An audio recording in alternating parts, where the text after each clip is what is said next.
One of the feelings I came away with last week, and as I thought about this class today, was my appreciation for Fraser's generosity in teaching last week.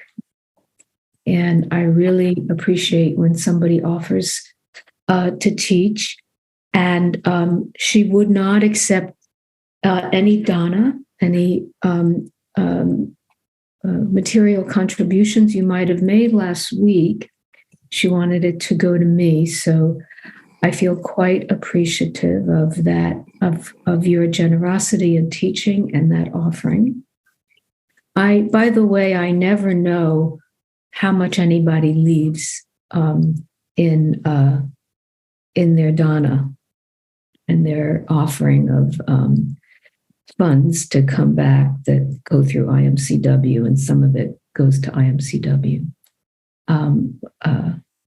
But I feel very appreciative. So I wanted to talk today about generosity because I have felt the generosity of Fraser, and I wanted to kind of share some more about generosity.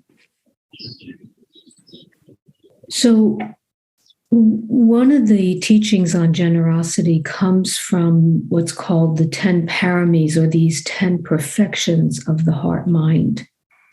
And generosity is the first. And these are wholesome qualities of the heart-mind that support awakening in a context that includes the welfare and happiness of all beings. Strengthening these qualities can counter greed, hatred, and delusion. They're natural qualities of the heart-mind to be cultivated, developed.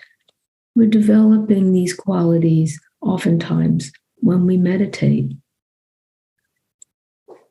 These are qualities that are already there within us and often covered over by conditioning, but available to cultivate and ripen. So I offer this as a way to begin to think about your heart practices, those practices of the heart-mind, those practices. Really, it starts with generosity, and I'll tell you what they all are. And they're all considered like already there, natural inclinations of the human heart. So the first is generosity, and that's the one I want to talk about today. The second one is morality, or ethical practices, which are strongly emphasized in Buddhism. Renunciation, the quality of letting go, how freeing letting go can be. Wisdom, and as you all know that have been practicing, we really do become wiser as we practice more. Energy, our efforts to practice, you're showing up here to practice Buddha Dharma, to sit together. Patience, that quality of forbearance. That's another word for patience. I just wanted to say it. Resolve is another word that's often used for that. Truthfulness is another quality of this heart-mind that we want to cultivate. How can we be true, honest? Determination, that capacity to stick with it. We've all experienced places in this practice where maybe we feel a little stuck, or we just like to stand up or walk away or not practice. Loving kindness, that quality of metta that we're all familiar with, caring, and equanimity. The way all of these qualities begin to meld together in a more equanimous disposition. So I'd like to say a little bit more about what generosity is in a dharmic framework. It's a open-heartedness, and is considered our deepest nature to give. One that, again, conditioning, what happens in our lives can begin to override that our nature to give. It's generosity is caring with an open heart, no holding back. It happens when we let go. We let go of needing, or there is sense, oftentimes there can be a wonderful sense of having enough. A sense of abundance. When the heart is open fully, there can be a sense of fullness. I know for myself, I have experienced that on a meditation retreat where practice really deepens. A sense of fullness, satisfaction. There's a sense of a lot to offer. An offering doesn't take away anything, but the opposite. It grows our heart. It grows our capacity to care. It's not about how much we have. It becomes clear that generosity has nothing to do with how much we have, but an openness of heart and a deep caring. And you might be thinking of ways these qualities have happened for you. It helps us to open out of greed. We begin to feel less needy materially, emotionally, and spiritually. Right? I think probably you all know what it's like when we can feel like, I have enough. That sense of satisfaction. In psychology, generosity challenges our narcissism, which can be a wonderful relief. Our self-involvement, our need for more that is often inculcated with advertising and marketing. Yeah. And one of my favorite parts in generosity practice that happens every Thursday when I see you all come on, your faces and your pictures, and I often make that comment about how joyful I feel seeing everybody and being here together. There's a blur between giving and getting. I offer these teachings out of generosity, but I'm also getting back a lot just by your showing up and your comments, your dedication to practice, so that when we're practicing true generosity, there's no difference between giving and receiving. They happen simultaneously. When we truly give, we just simply get back when we do. There's a mutual support in practicing generosity where you don't even know who's giving and who's receiving. The boundary gets blurred and it becomes a gift to give. The practice of generosity brings happiness 3 times. Before giving, the anticipation of giving. What's the quality of heart when we think about offering something? As I've practiced more, I've noticed that when I give gifts to people, I really enjoy that time and thinking about what would somebody really like? What would make somebody happy?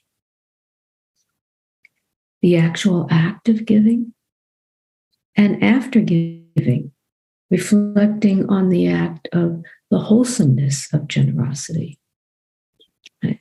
Sorry for the distraction here. As you see my eyes work on the computer, I'm silencing all my notifications there.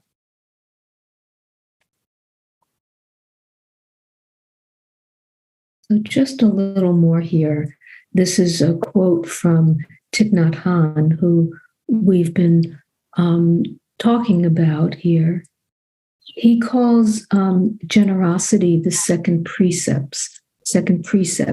There are 5 precepts that we normally practice. The first is non-harming, and not stealing is the second. And so the second precept, not to steal, he says, instead of stealing, exploiting, or oppressing, we practice generosity. In Buddhism, we say there are 3 kinds of gifts. The first is the gift of material resources, the dana, sometimes that you might leave for these classes.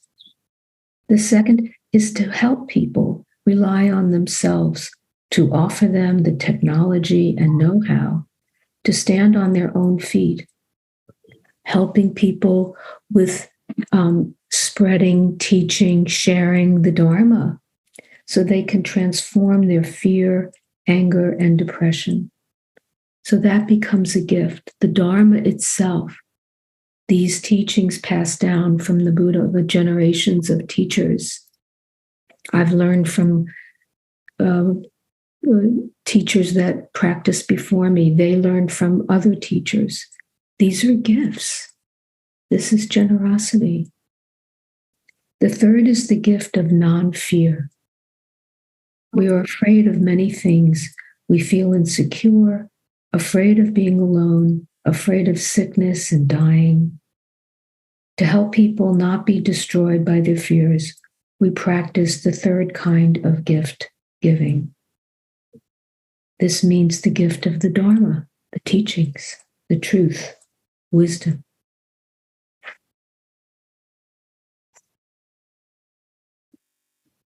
So I wanted to sort of set this backdrop and see if we can do a meditation, at least starting out with this, bringing this quality of generosity to mind and to your hearts. So if you haven't done so already, please take your meditation seats.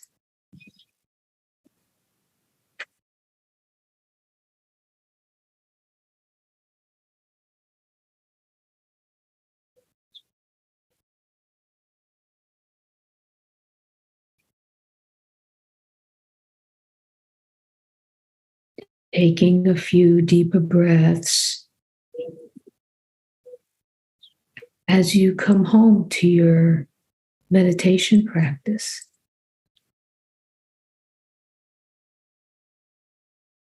Perhaps feeling it as a homecoming.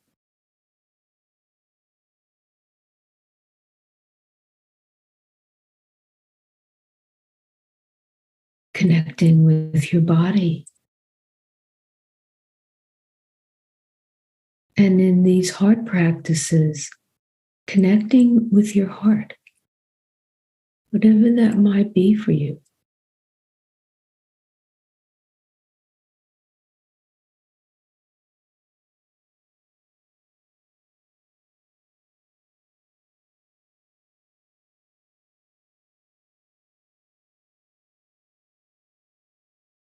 Connecting with these beautiful and already here qualities of heart, mind, caring, offering, receiving.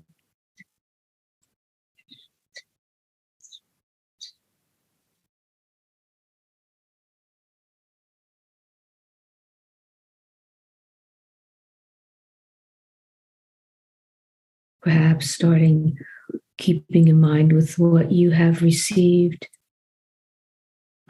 being here.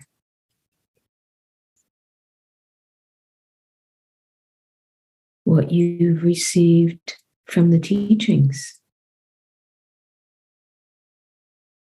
from the generosity of others.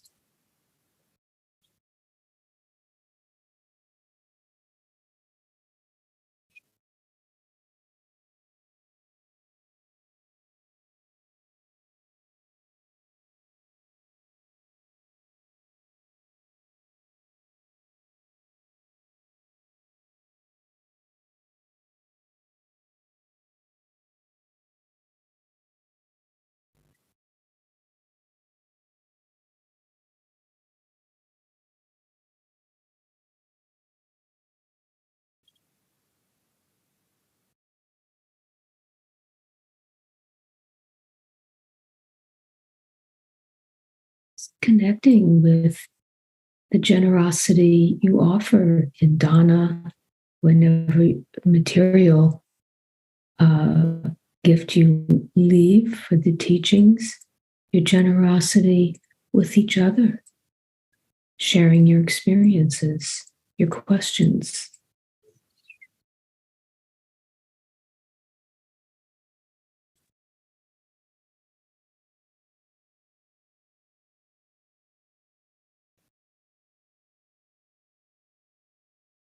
If you like, bringing to mind some ways that you've been generous.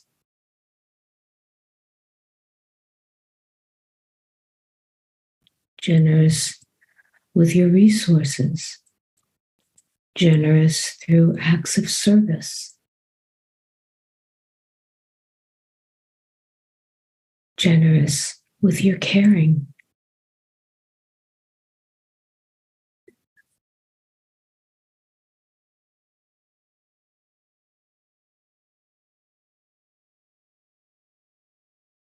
Generous with your practice of ethical guidelines, virtuous conduct.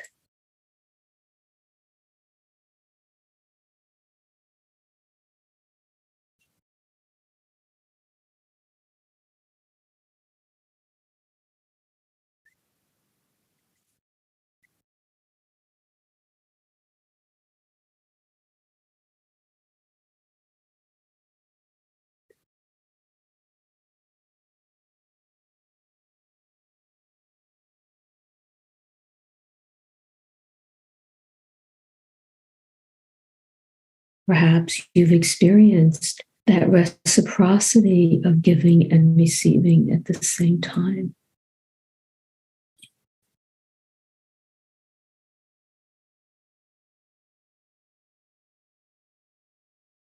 Connecting with your heart.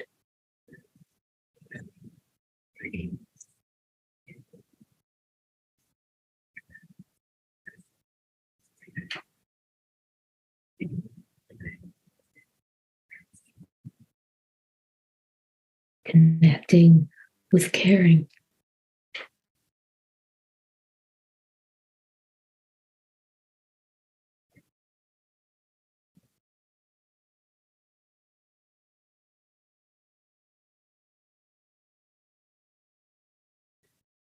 Taking your time with this.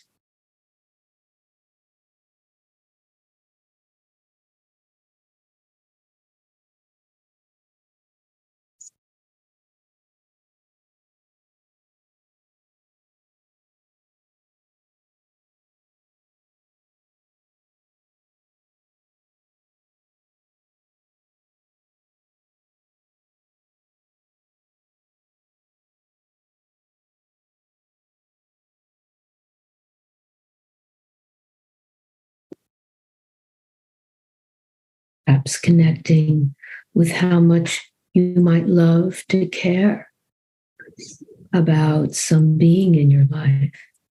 Last week, I spent the week with my grandson. How much I love to care. Generosity of heart.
The Buddha said this about generosity.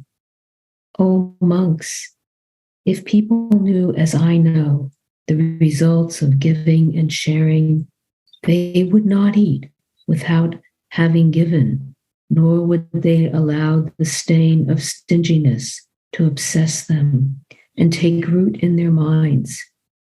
Even if it were their last morsel, their last mouthful, they would not eat without having shared it, if there was someone to share it with. But monks, as people do not know, as I know, the result of giving and sharing, they eat without having given, and the stain of stinginess obsesses them and takes root in their minds.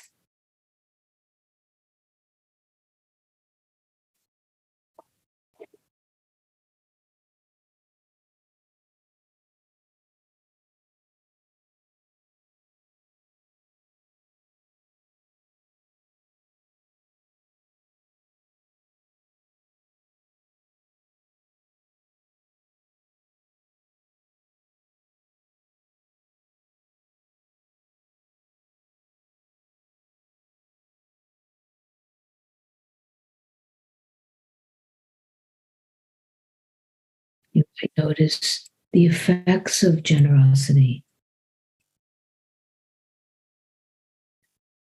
on your heart, on your mind, and on your body.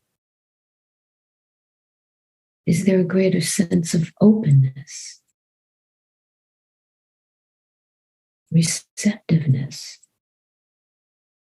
joy? No right or wrong experiences. Simply the knowing awareness of what is happening in this very moment.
This is a poem by Muhammad Ali. It's called He Took a Few Cups of Love. He took a few cups of love. He took 1 tablespoon of patience, 1 teaspoon of generosity, 1 pint of kindness. He took 1 quart of laughter, 1 pinch of concern, and then he mixed willingness with happiness. He added lots of faith, and he stirred it up well. Then he spread it over a span of a lifetime, and he served it to each and every person he met.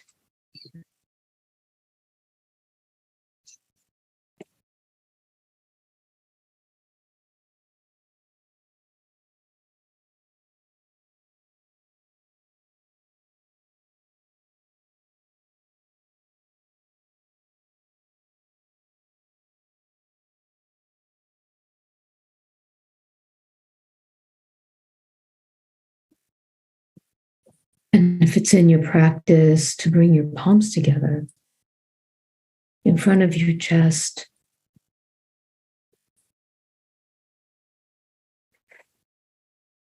appreciating your own efforts at showing up here today, your own efforts at practicing meditation, recognizing the practice of generosity, ways you've been generous, what you've received back from that generosity.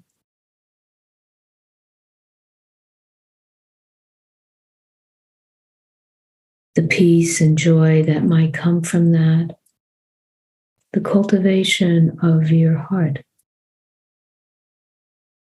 cultivation of wisdom,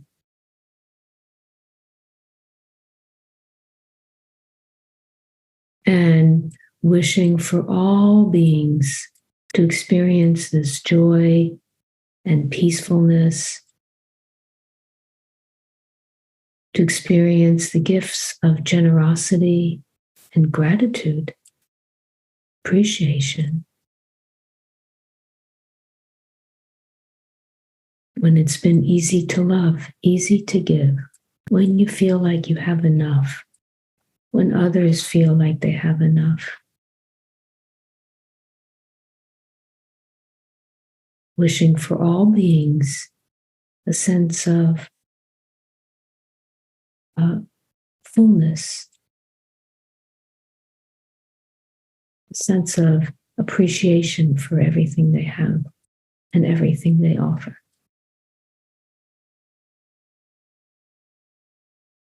And then whenever you're ready, please feel free to lower your hands, open your eyes. Feel free to move around and stretch, sensing what your body needs. Aware of what the practice has brought you.